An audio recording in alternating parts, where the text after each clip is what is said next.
আমার দেশটাকে যে ধ্বংস করে পরাধীনতার পথে নিয়ে যাচ্ছ কালো শক্তির মাধ্যমে, আমার দেশ যে আজকে বিদেশিদের কাছে বন্ধক দিয়ে দিচ্ছ, সেটা তো এটা চক্রান্তের খেলা।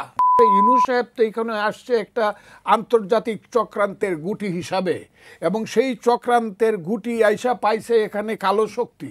সেই কালো শক্তির নাম হলো স্বাধীনতা বিরোধী শক্তি, মুক্তিযুদ্ধ যারা বিশ্বাস করে না।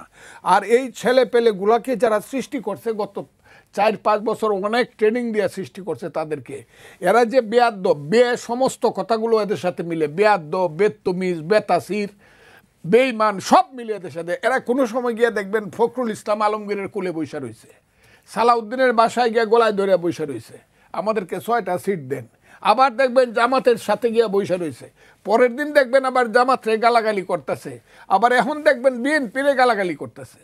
এদেরকে জামাত বলছে যে আমরা গিয়ে দস্তখত করে গন্ডগোলটা লাগাই দেই, আমরা না গেলে বিএনপি দস্তখত করবে না, বিএনপির সাথে দস্তখত করি, তোমরা রাস্তায় মিছিল করো। আমি সেই দিনেই বলছি যে এটা জামাতের একটা খেলা ওই ছেলেদের সাথে। এরা রাস্তায় মিছিল করে মারপিট কিছুটা খাইলো, পুলিশও কিছুটা মারলো, মারিটা দেখাইলো যে এরা এইটার মধ্যে নাই।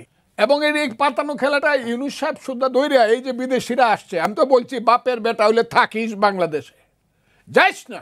আমার দেশটাকে যে ধ্বংস করে পরাধীনতার পথে নিয়ে যাচ্ছ কালো শক্তির মাধ্যমে, আমার দেশ যে আজকে বিদেশিদের কাছে বন্ধক দিয়ে দিচ্ছ, সেটা তো এটা চক্রান্তের খেলা। ইলেকশন না করিয়া চক্রান্তমূলকভাবে ক্ষমতাকে দীর্ঘস্থায়ী করার জন্য এই সরকার, আমি এটা সরকারও বলতে চাই না, এটা চক্রান্ত করে আসছে।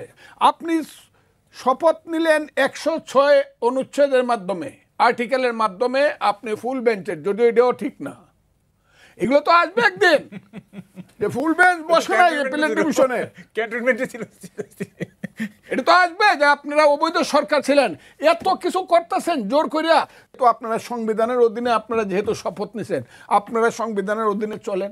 এখন 1.5 বছর পর আইসা বুঝি বলবেন যে না ওইটা থুকু দিলাম, 1.5 বছর যা করছে এটা নাই, আমরা এখন বিপ্লবী সরকার হয়েছে, এটা বলবেন আপনি?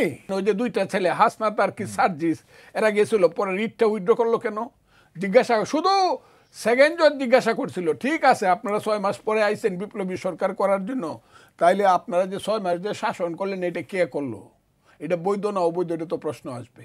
আর অবৈধ শাসন করে থাকলে তো আপনাদের প্রথমে জেলখানায় গিয়ে